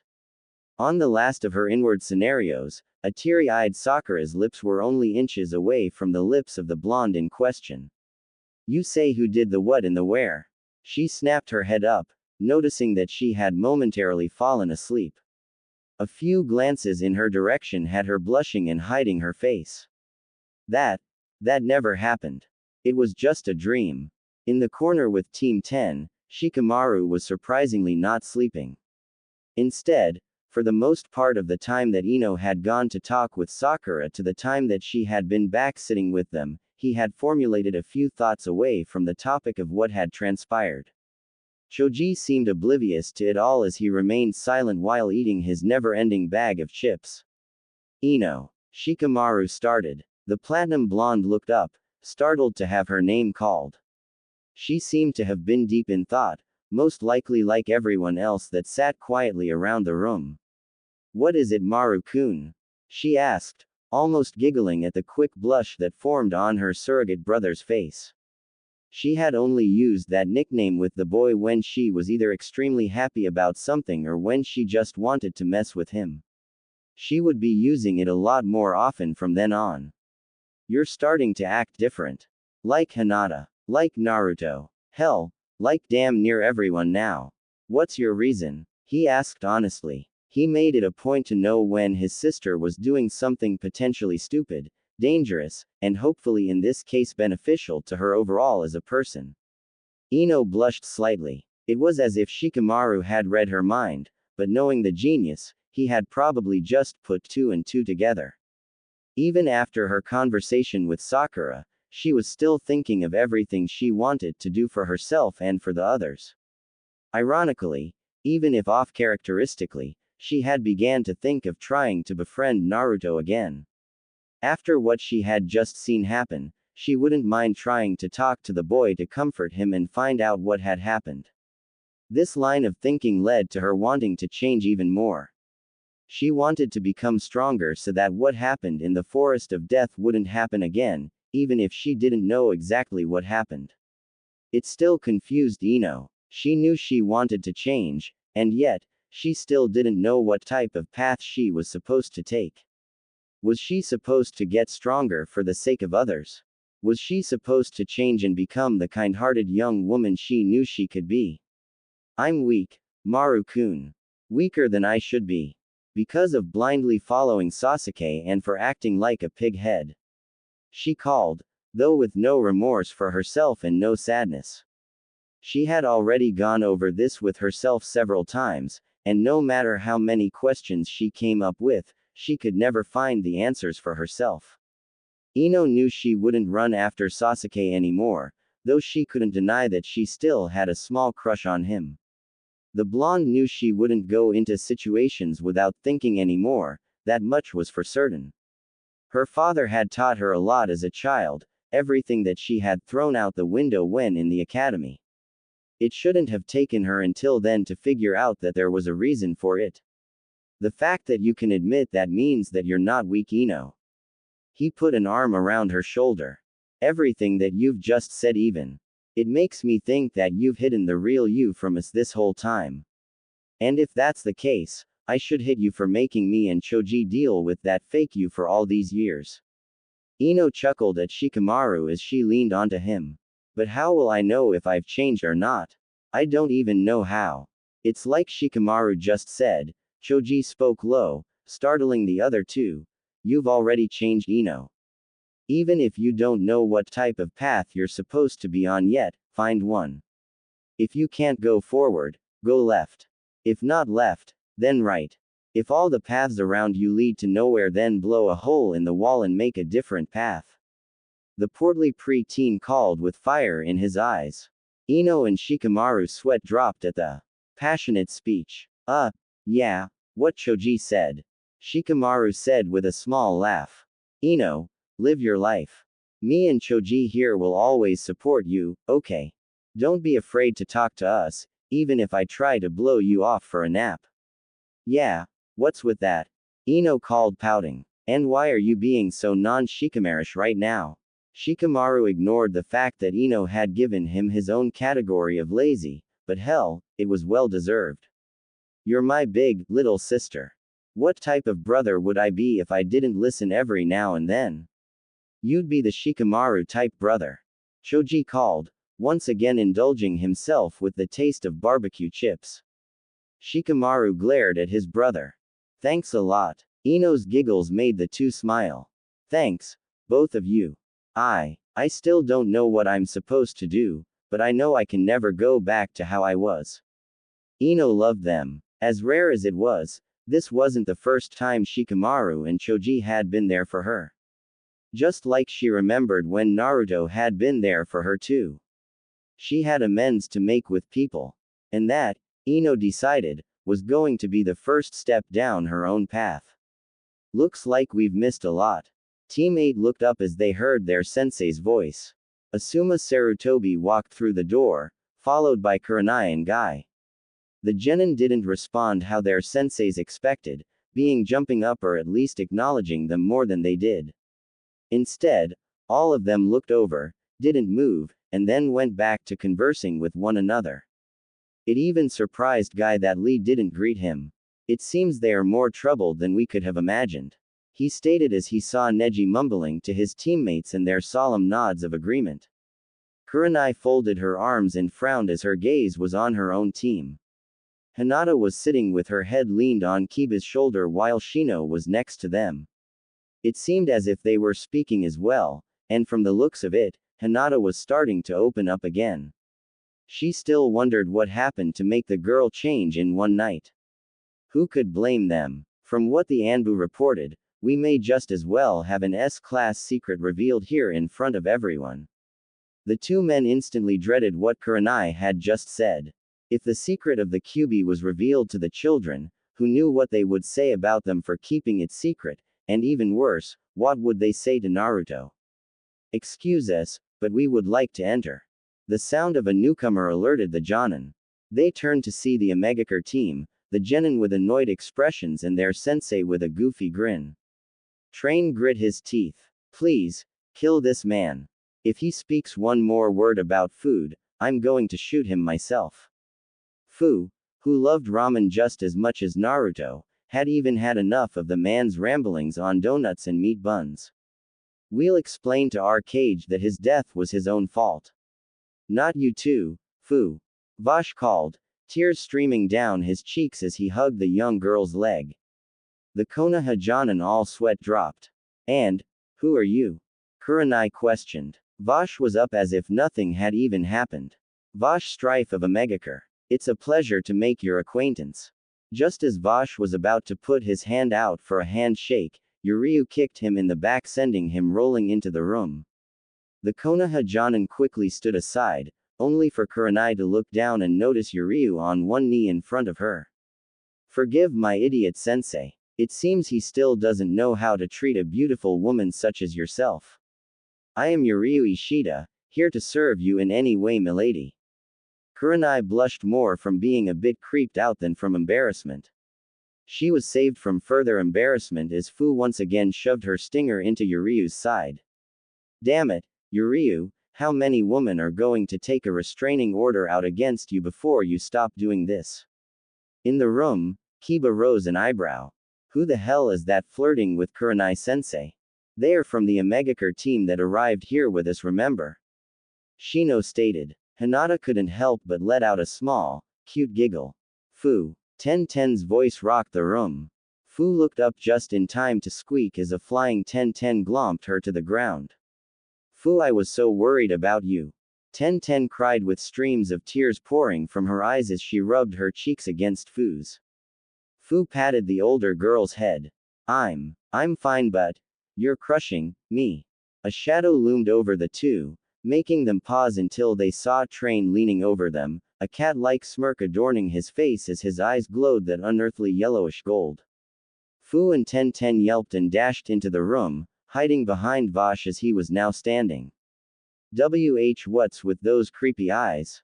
1010 called, flailing a pointing finger at the genin. I don't know. Fu cried. Everyone in the room sweat dropped as when Train walked in, his eyes were normal and looked as if nothing had happened at all. Hey, are you two alright? You look as if you've seen a ghost. He asked innocently. Devil. They yelled back. While most of the nin in the room watched the scene in content, there were two whom had almost all but forgotten about everyone else. The two nin locked eyes and a wave of tension instantly filled the room. Neji. Hinata whispered. Hinata. He whispered right back. Even from across the room, though they didn't hear each other, they could read each other's lips. Neji was surprised to see Hinata send a hateful glare his way. Then she stood, drawing the attention of her two teammates. You okay, Hinata? Kiba asked. Shino merely watched, sensing more than seeing the conflict between the two Hyuga. Hinata folded her arms and walked over to Neji, stopping several feet in front of him. Her glare was neutral, uncaring now. Neji's matched hers but with a small hint of hatred showing through.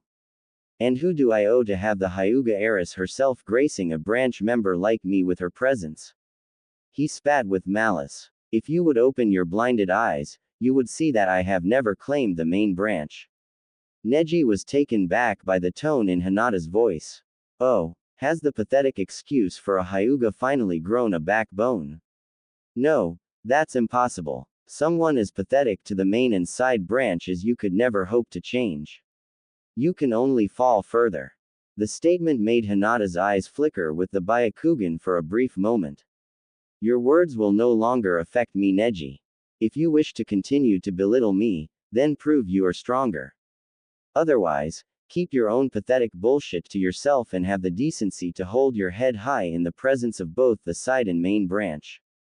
Fool, Neji yelled. Why waste my time with you, one who can't even hold her own against her younger sister? You wouldn't even last 10 seconds against me. Hinata drew a kunai and launched it at Neji. Neji drew his own and deflected it before taking a step forward and then leaping, going over Hinata. He aimed a slash right at her throat while he was above her, but instead, hit another kunai. Hinata spun on spot as she blocked his aerial attack and rotated her body into a windmill kick. Neji took a quick step back to avoid the reverse axe kick that would have caved his skull in but wasn't fast enough to avoid Hinata's other leg as she extended it towards his chest, sending him sliding back several feet. Hinata, Neji, stop this instant. Kurenai yelled. Guy put a hand on the woman's shoulder and shook his head. Leave them be, he said solemnly. But, Guy tightened his grip slightly. Kurenai looked back and forth between the scene and Guy. She hugged herself, knowing she probably couldn't stop them anyway. This needed to be settled sooner or later, Kurenai. Maybe now would be best. The tension that rose between the two ignited a spark into an all-out blaze. Nothing could stop the events from unfolding now, not even the Jonin. Neji was the first to activate his Byakugan, sliding into the Hyuga's stance. Hinata's dark glare put whatever feelings of hate Neji had to shame. She wouldn't allow him to tear her down. Not when she had started trying to build herself up. They would settle this unjustified dispute here and now, regardless of how she wanted to do it differently. The peaceful way has never gotten her anything. So now, she would allow her skills to talk. Byakugan, she called and rushed in. The flurry of strikes and blocks made many of the others whom had never seen a Hyuga on Hyuga fight go slack-jaw, meaning every genin and even Asuma. The blows seemed so precise, almost as if they both could see every single last move the other was making. The look of determination on Hinata's face made Neji shiver. She's better than I thought. Neji noted. Hinata noticed that Neji was manipulating his chakra in a way that it would curl around her strikes with the twitch of a finger and still hit her tenketsu. That was definitely something her father hadn't taught her, or that she had heard of from any Hyuga period. She knew this is why Neji was a prodigy, and not her. But Hinata wasn't a typical Hyuga either. Even if she could not best Neji in the traditional Hyuga Juken, she could best him at the game of creativity. Just as Neji subtly made the move to take out one of Hinata's tenketsu, the Hyuga heiress blocked the attack, but at the same time flicked her wrist ever so slightly, making Neji's small burst of chakra miss her arm completely. Neji's eyes widened, but no one would notice. The next several strikes went the same way, and those watching couldn't see a change in the battle at all. Neji jumped back from Hinata, the glare from earlier returning. Hinata only smirked at her big cousin. What's wrong, Neji? I thought I would be down in a matter of seconds. Don't tell me you're starting to have second thoughts. Neji huffed. A minor miscalculation on my part. Your fall is still inevitable. It will simply take a little more effort on my part. Neji's smile grew. You are in my field of divination. Hinata's heart skipped a bit. Kurenai and Guy both looked in horror, prepared to rush in, until they saw Hinata smirk too. Neji rushed forward, lines of chakra trailing behind his hands as it seemed he was completely set on ending Hinata's life. 2 palms, 4 palms, 8 palms, 16 palms, Neji counted off. However, the entire room was stunned into silenced awe. As Neji started his strikes, Hinata had started to rotate her arms. The only people able to see what was actually happening were Train, Fu, and Neji. Every strike that Neji threw, Hinata's flat palms came down to meet it. A thin, long chakra blade came down with each rotation, Neji's own chakra breaking them apart but at the cost of expending the chakra that he was trying to hit Hinata with. As Neji made it to the 8th palm, Hinata took a shaky step back, as Neji's momentum would have allowed him to push through her blades and into her body had she not been able to move while performing her defense. By the 32nd palm, Hinata was literally dashing backwards as Neji continued his assault. Now Train was the only one able to see the blur that was Hinata's and Neji's hands and arms. Gentle Fist 8 trigrams, 64 palms jutsu. Neji cried as his last hits were met with Hinata's blades again, a visible burst of chakra forming between them like glass shattering and pushing Hinata into the wall of the area. She let out a weak grunt as she hit the wall and slid down to one knee. Neji was panting just as hard as the girl and his eyes shone fear. What is this? Hinata panted, her eyes blurring and letting off dry heaves. I'm not afraid, her meek voice called out. She struggled to stand up, her Byakugan no longer activated. If one looked closely, they'd see the blood dripping from her palms. Neji noticed, and then saw that his own fingers were bleeding as well. How have you gotten like this? What's the difference today that wasn't there 2 days ago? Neji called, the fear now evident on his face. Who are you? Hinata slid back into the Juken stance. I am who I am supposed to be. She reactivated her Byakugan. I am a believer of change. She straightened herself out as she took in heavy breaths. I am a person who stands on the verge of collapsing. I am a person who believes in justice and honor, of love and loss. I am a person who believes that the weak can become stronger than the best, that there is no difference between failure and success. Hinata ran forward, chakra forming over her entire arms. Around her fist, they took the shape of lions. I am Hinata Hyuga. Neji was too startled. The move came too quick. Gentle Fist. Twin Lion Barrage. The lions around Hinata's fist roared as she dashed past Neji, emitting a flash that temporarily blinded many in the room. Hinata stood several feet behind Neji, both of her hands outstretched from the attack. Everything went silent. Lady. Hinata. Neji whispered as his jacket exploded into shreds and cuts seemed to appear over his torso as his tenketsu were all but sliced to pieces. He hit the ground on the verge of unconsciousness. Neji-kun. Hinata called as she too felt the signs of unconsciousness affecting her as well. I'm different than father and the others of the main branch. I was hated, damn near outcast. Because I didn't treat the side branch the way the others did. Because I wasn't as gifted in our arts as my little sister. Because I actually have emotions. Tears had began to fall, though Hinata's expression never changed. I hate the hatred that's in our family. I hate having to lie to myself and act this way. I never want to be like father, but I don't want to lose what little family I have left there either. Hi, Hinata. Surprisingly, Neji was trying to stand. I understand it. I understand that you hate me for what happened to your father. Uncle Hazashi was an honorable man, and more caring than I could ever imagine my own father being. He died for me, and not a day goes by that I don't thank him every night. There are times where your hatred for me makes me wish that those Kumogakure ninja would have succeeded in taking me if it would mean you and your father's happiness. She tried to wipe away her tears, but they just wouldn't stop flowing. She sniffed and turned towards the now standing Neji. Through all of this, the only reason I haven't caved, Neji, is because of Naruto-kun. No matter how much pain I've gone through, I know it's nowhere near as much as him. And no matter what, he kept going. He didn't let anyone stand in his way. Even if I'm only finally realizing it. I don't want to let anyone stand in my way either. I won't change who I am for father.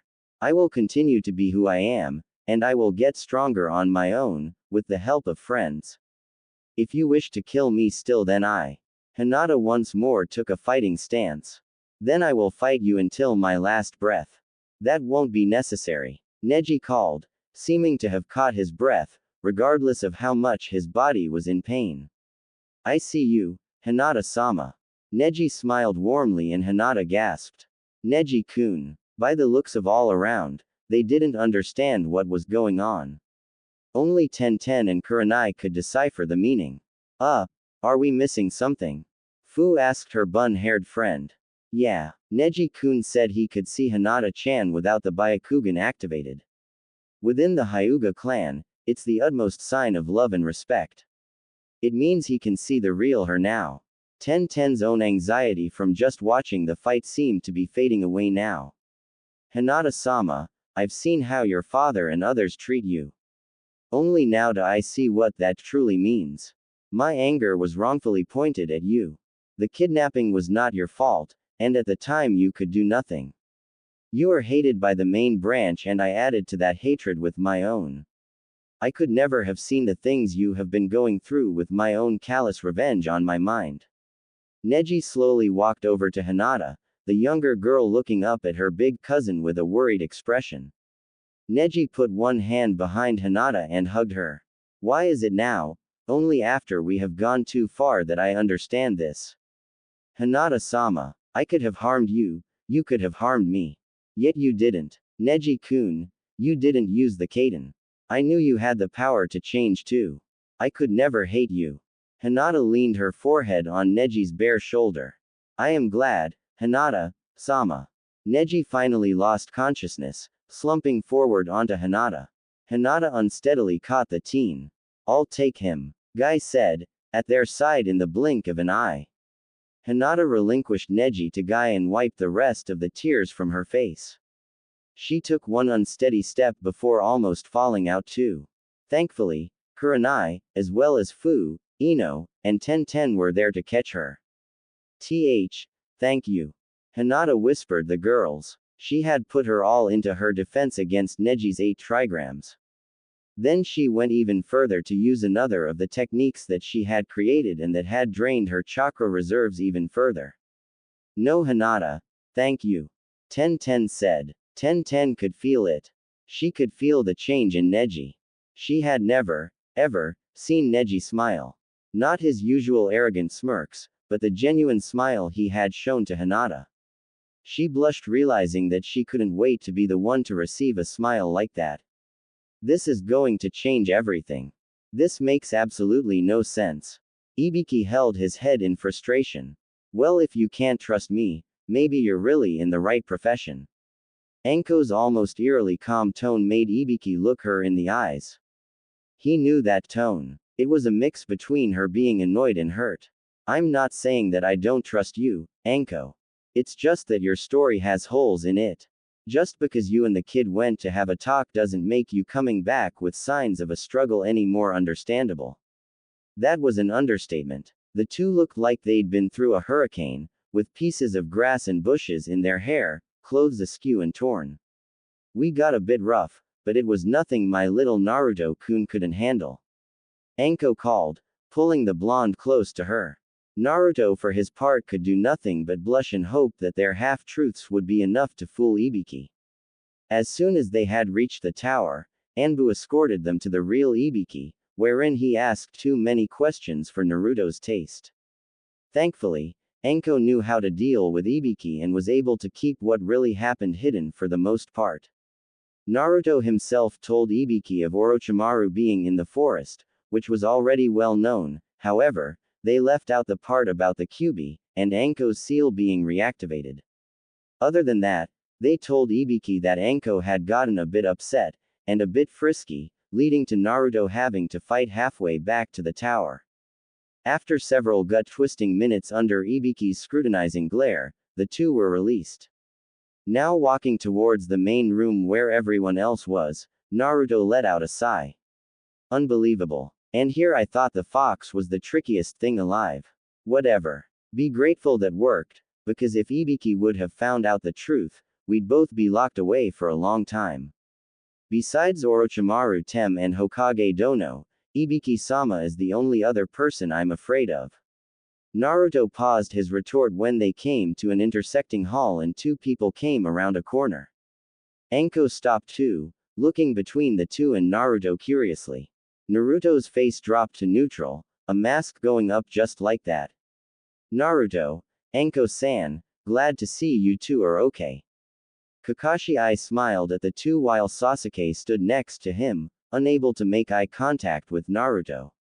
Naruto did nothing but continue to glare at them. Anko took note of this and put herself slightly in front of Naruto protectively. What's up with him? Did you already take care of his curse mark? Anko asked, making Kakashi's eye widen. Is it wise to speak of that in front of him? Kakashi immediately wished he hadn't said that as Anko's eyes narrowed and burrowed into his one visible eye. By him, I believe you mean Naruto, and he already knows all about the curse mark and its effects, so I don't believe that would be a problem. It was a simple question, Hatake, all you have to do is answer. Regardless of if Kakashi was her commanding officer or not, Kakashi knew not to get on Anko's bad side, which he was doing a shitty job at accomplishing.